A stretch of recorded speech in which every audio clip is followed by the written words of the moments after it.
There are some protests happening down outside the Capitol. The simulated riots in D.C. was a powder keg long in the making. The evidence for pre-planning and setting up a situation for a disaster is overwhelming. Paid actors. We can take that place. We got more people coming up. Let's get them down here on the track. I want to confess that I was paid to pretend to protest today. Lady, I'm gonna break this fucking phone if you don't stop. They hit me with bullets. They're not officers, man. Controllers. They were guys, they were almost like monitors. They were like corralling them, and they were telling them what to do, and they did everything these guys said. You can drop down into a room underneath. More people! Take a step back. Get in there. Do your job. Get out. And Hollywood tear gas and mace.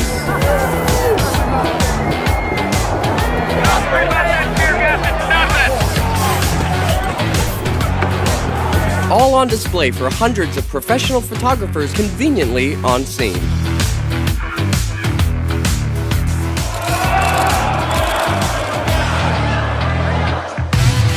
In this episode, we're going to analyze the climax of the story and show you how a little stage direction and fake blood became an instrumental role in furthering the division of the nation.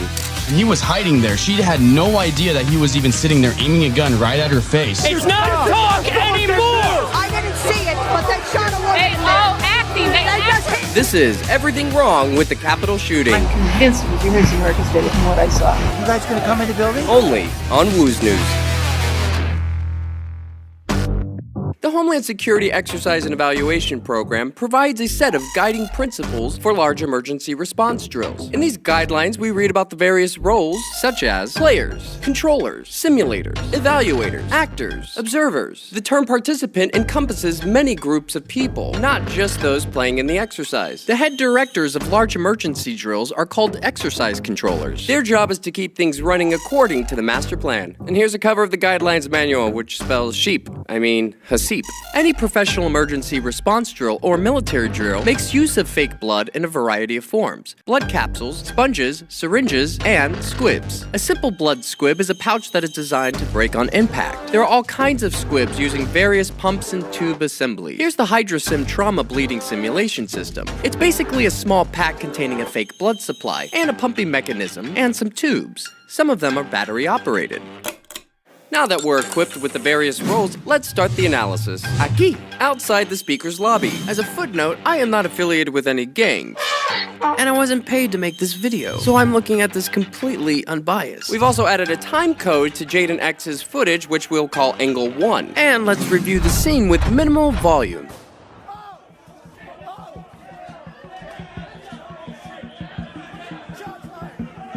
You'll notice how much chaos is happening on screen, yet our eyes are fixed to the woman because that's what we're here to see. No one seems to be concerned with being the next target. It's bang, action. It should be noted that everyone in the room knows what's going to happen. They all play towards the camera. Now, let's take a look at some of our characters. Adam Gray, our photographer. Taylor Hanson, Vetter, Rufio, Fredo, Yellow, Data, Jaden, Thomas Barani, Ninja/Evaluator, Secret Agent Man, or as I like to call him, Sam, Medic/Controller, Parrot Blocker, Shades, Red, SWAT 1 and SWAT 2, Frickin' Frack, and our star, Rabbit.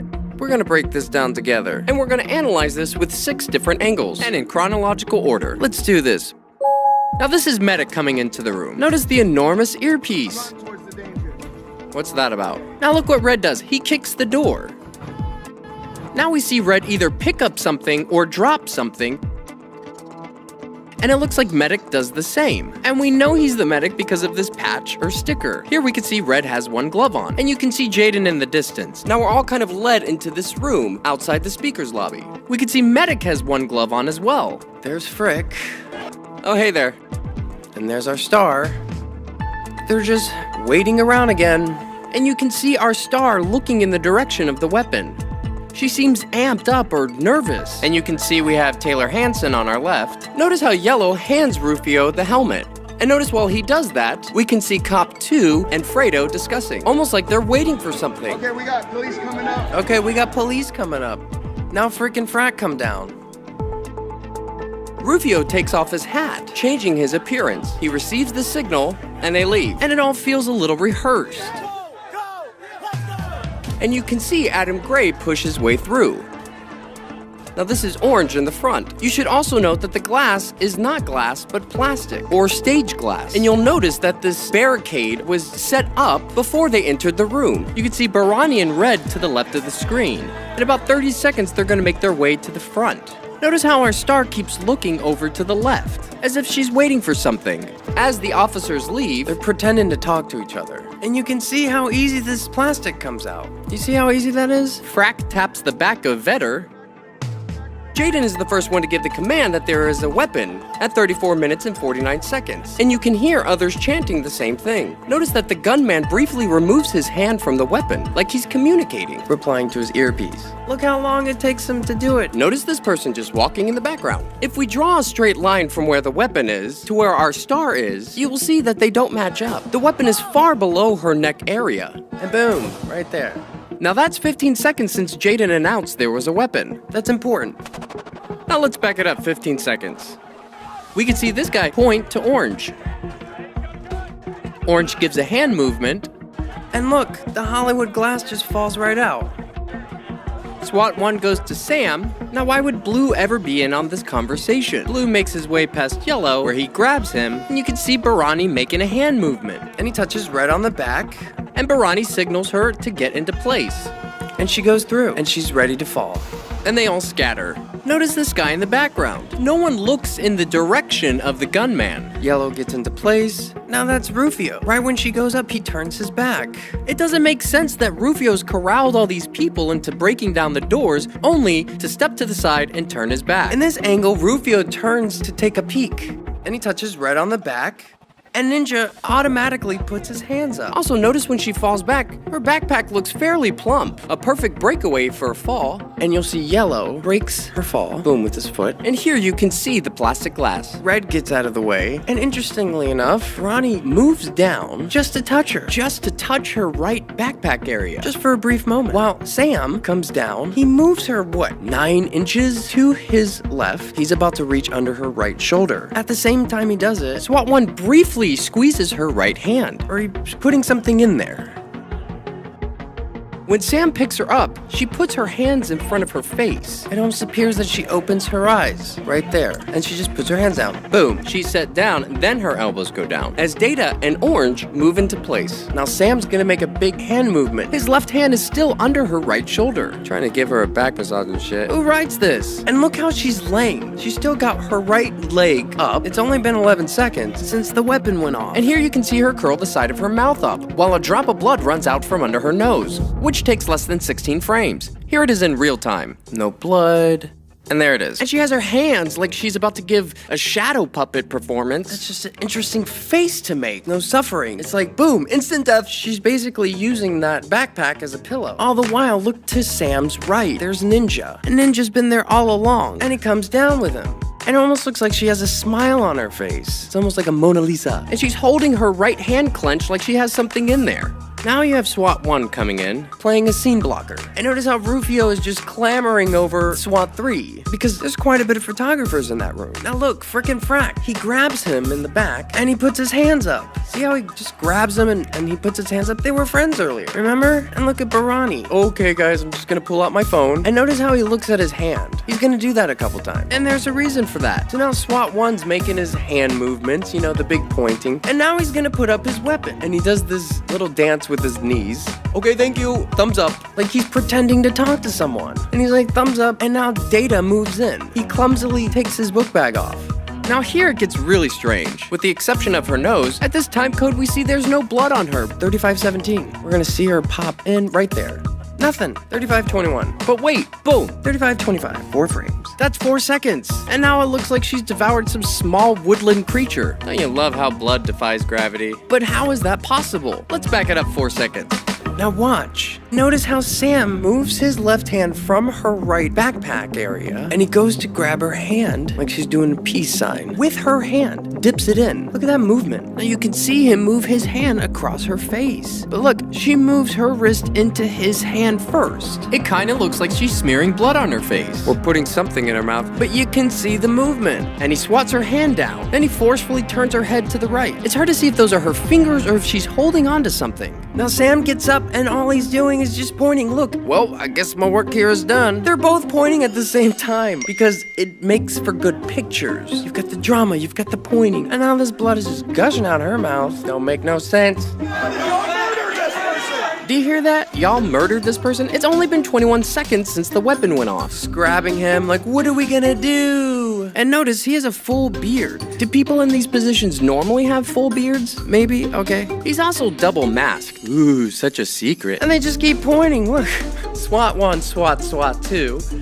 We can see that Yellow has changed his appearance as well. And so Data does these big gestures. She's still got her damn hands, like she's playing a scarecrow or something. Now this guy coming in, he's a parrot blocker, and he's saying, move, move. Data just looks up, he's like, medic, scalpel. All the while Ninja's still back there, just monitoring everything. Data is just still fumbling through his bag, not looking for anything in particular. Everybody's just kind of moving around her. Got an active shooter. We have an active shooter. How original. Get her down. Get her down.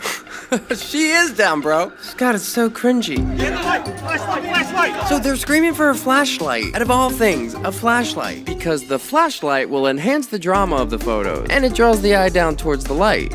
Where's she hit? Where's she hit? Yeah, it seems like no one really knows. And that's when she opens her mouth, like she's spitting it out. You can see she has blood on her fingers. But when do we see her ever touch that area? And Data taps her left hand and she puts it down. He like flicks something away, fixes something out of her hair. It's unclear if Data is contributing to the blood effects or if he's just a scene blocker. You can see SWAT 1 knees her right arm closer to her, and then she tucks it under her right butt cheek. So this is the medic. He identifies himself as the medic. Notice that wonderful earpiece he has on. And let's see the various ways he tries to save her. Medic puts his water bottle down. SWAT 1 just grazes her. Everybody's just grazing her. Parrot blocker getting up in there. And so medic pulls down the flag that's tied around her neck. And notice he only had one glove coming into the room, which is very interesting. Look, when he does this move, she opens her mouth briefly, or she says something. So he's only using one hand, and she just lets some of the blood out of her mouth. Thank God for capsules. And her eyes she's looking at things, where before she was just looking straight ahead. At the same time, you can see them just hanging out. And here comes the scene blocker cop. Now Ninja's either just making hand movements for the camera or he's giving directions to SWAT 1. And SWAT 1 is just fumbling around with this little napkin, this little toilet in a baggie. Notice how Medic tucks this, what looks to be a cell phone, in between Data's knees. It appears Data takes the cell phone away with him. Did you see that? What is Parrot Blocker pulling from her hair? And here he puts it into his pocket. Parrot Blocker shouts to SWAT that he's a medic, yet does nothing. You can start to see his very small pool of blood, like the size of a cookie, right where Sam's hand was. That's when they all come out. Get back! We can't save her! Get the f*** back! We can't save her! We gotta get EMS here, guys. Now, notice Ninja just randomly puts his hands up. The cops have been next to him this whole time, and now he's putting his hands up. It's for the camera. She's dead. I caught her on her eyes. Her eyes, the light. Did you hear Jaden? Because he keeps repeating it over and over. He's saying the light faded from her eyes. They're all gaslighting because they know the audio is going to be recorded. So they're all kind of pointing and overacting and fumbling in their little corners. 3621, Taylor Hanson smiles. Look at Shades. And Fredo has no one to talk to. He's got nothing to do right now. And SWAT 1 and SWAT 2 are still fumbling with this stupid fucking bag. What is that, little gauze? So he's just tugging it along on the flag kerchief. Everybody's grabbing for her neck. What's that? That's Medic's hand. Do you hear the scrunch as he squeezes? And then Medic comes in. It almost looks like Medic hesitates, and then he comes in. Now we see this very small pool of blood. See how there's just a small passive blood stain? It leaves no trail or indication of a direction. There's no spine, satellite, or elongation tails. There's no cast off. There's no arterial spray or expirated spatter, which makes the use of a blood squib in her backpack and around her neck the most plausible explanation, which could be why during this whole ordeal they never untie the flag. She's gone, man. We're gonna see that cap, black hat cap. He's still just looking for a pulse, but he just declared that she wasn't there. And now look, he clearly has blood on his fingers. And he turns his fingers around and looks at them. And he just wipes them on the flag. Look, he just wipes them on the flag. And he moves it out of the way. And that's when SWAT 1 comes in with his little towelette. Dab, dab, dab. Dab, dab, dab, dab, dab. Like this is fucking ASMR or some shit. At the same time, he snaps another photo. Barani's faking a call, looking at his hand. And there's Jaden. And Ninja just ninjas his way over to us. Scene blocker, cop blocks, parrot blocker. Hey, what's going on? Who's that? Oh, he's got a radio. Maybe he'll call for help. No one's doing anything. Medic stands up. See, he's the medic with that sticker. And there's Adam Gray, taking all the photos. And it appears the clock reads 2:47. Fredo still has nothing to do. Now look, it's Frick and Frat. They're still hanging out. Frick sees the camera and begins acting again. Yep, we're still rolling. What? Got blood on the floor. Yeah, not that much. Now that's Yellow saying that. Oh, Vetter, bless your heart. And now look at Rufio with his hand on top of his head like, oh, it's such a shame. Oh, Barani puts his hand around Red. There's the famous photo.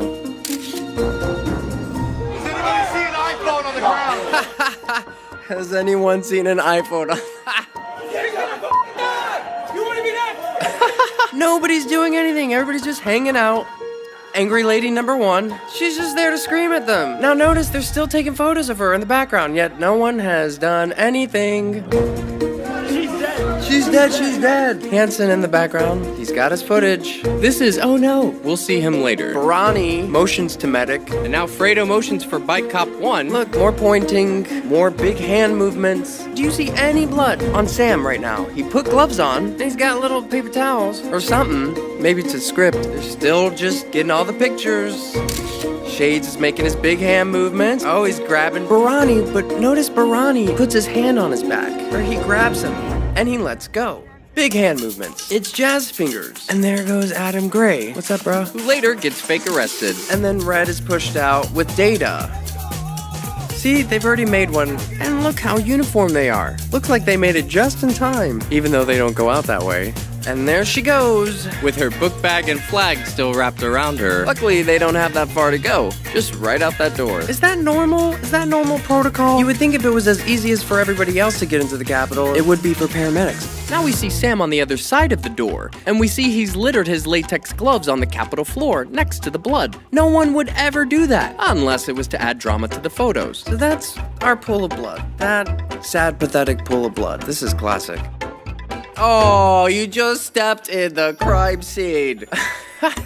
Guys, you can't make this stuff up. I think he does do it intentionally because it creates a transfer pattern from the heel of his boot. It adds drama to the photos. He intentionally does that. Is that a cop? Come on, guys. Is that a cop? Are these cops? And now they put the black ski cap over the blood. They've got the photos. And that's the guy who stepped in it, now changing his appearance. And those are the sad, pathetic droplets from one malfunctioned squib. Now, let's take a look at the aftermath. Oh no. And so they're all just echoing the same thing over and over again. They're getting everybody to spread the word. They just killed the girl! They just f***ing shot a girl right in the goddamn stomach. I thought it was supposed to be her neck. They're shooting kids. They shot a girl there.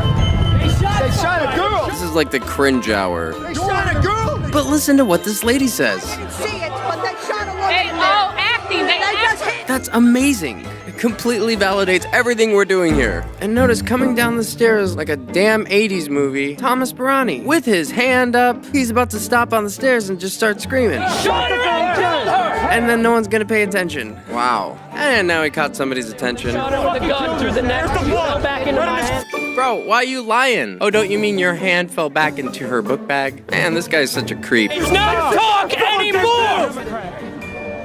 This is too much. God, this is so hard to look at. And here he is They again. shot her in the neck, and she fell back on me and started saying she was fine at school. What? Guys, you know none of that happened. And then she started kind of like moving weird. Okay, that's true. It could have been me, but she went in first. This could be you or your kids. Jesus. And here they're whisking her away on a stretcher. Notice these highlighter badges on all of them. Maybe you can tell me what these are. And maybe you can tell me what this black waistband is. Ooh, looks like they did a touch-up. He totally has his hand on her boob. And you can see she's clearly still alive. And notice all of these van shuttles in the background. Hey, look, it's SWAT 1. What was that about? Even Taylor Hanson got a spot on TV. And the minute that she hopped up in that plane, she had no idea that he was even there. No, she only had a 15-second warning. Bruh. From the first scream to her taking it to the neck. 15 seconds. He shot her right in the neck. Oh, now it's her neck. Hopefully Jaden will get it right. Yeah, so basically all the protesters kind of stormed to get into the chamber. And perhaps our last clip is most telling of all. And here's Jaden. They killed a girl. They killed a girl. I deadass have it on camera. They shot her. I seen this shit on camera. They had. I guess we're all done. Yeah, so fuck it. I guess we're all done. Yeah, so fuck it. I got it all. So what do you think, guys? Can you see what I see? Is this shit legit? Maybe I'm missing something, maybe I'm overlooking it. Please, if you see anything I'm not seeing, write it below. Please use your word choices carefully when commenting. Hey, thanks for coming down the Babbitt hole with me. Are we being duped? If you learned something, feel free to subscribe. That's why I'm here. It's not just for fun. You know, it takes a lot of work to edit these videos, and I'm just one person. I don't have all the answers figured out, but I can tell you something ain't right. Please feel free to mirror, share, and please keep analyzing. Maybe we could start looking at this stuff a different way. Hey, thanks for breaking this down with me.